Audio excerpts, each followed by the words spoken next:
வணக்கம். இன்றைக்கி எங்கள் வீட்டில் கஞ்சி. சின்ன பிள்ளைகளெல்லாம் நம்ம சுடு கஞ்சி குடிச்சிருப்போம், ஞாபகம் இருக்கா? சோறு வடித்த தண்ணியில் வடித்த சோறு 2 கரண்டி அள்ளி போட்டு நிறைய தண்ணி ஊற்றி உப்பும் போட்டு திருவின தேங்காயும் போட்டு நல்லா மிக்ஸ் பண்ணி தேங்காய் திருவின அதே சிரட்டையில் 1 கரண்டி கஞ்சியை ஊற்றி ஒரு சின்ன துண்டு கருப்பட்டியை நாக்கில் நக்கிக்கிட்டு அப்படியே இந்த தண்ணியை குடிச்சிங்கன்னா ஆஹா சூப்பராக இருக்கும். யாரெல்லாம் இது சாப்பிட்ருக்கீங்க? யாருக்கெல்லாம் இது இன்னும் ஞாபகம் இருக்குதுன்னு கமெண்ட்டில் சொல்லுங்கள்.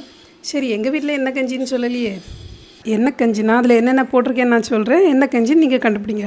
அரிசி, வெள்ளைக்கூடு, வெந்தயம், அதுக்கப்புறமா உளுந்து, இதெல்லாம் தான் போட்டு கஞ்சி வச்சுருக்கேன். கொஞ்சம் நாளாகவே மசாலாவாக கச்சா முச்சான ஏதோ ஹெவியாக சாப்பிட்ட மாதிரி இருக்கா, அதான் இன்றைக்கி கொஞ்சம் லைட்டாக சாப்பிட்லான்னு 1 கப் அரிசி, 1 கப் உளுந்து, கொஞ்சம் அதிகமாகவே வெந்தயமும் வெள்ளைக்கூடும் போட்டு குக்கரில் வச்சாச்சு. தண்ணி நான் கொஞ்சம் அரிசியும் உளுந்து வேகிறதுக்கு தான் வச்சுருக்கேன். என்னோடய குக்கரில் நிறைய தண்ணி வச்சு வேக வைக்க முடியாது.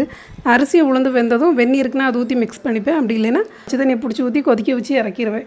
கஞ்சி தயார். இதில் நீங்கள் விருப்பப்பட்டீங்கன்னா தேங்காய் பாலோ தேங்காவோ எது வேணாலும் போட்டு சாப்பிட்டுக்கலாம். கொஞ்சம் சுக்கும் சேர்த்துக்கலாம், சூப்பராக இருக்கும். அது உங்கள் மூடுக்கு ஏற்ற மாதிரி. ஆனால் இன்றைக்கி எனக்கு எதுவுமே பண்ண மூடு இல்லை, அதனால் வெறும் கஞ்சி மட்டும்தான்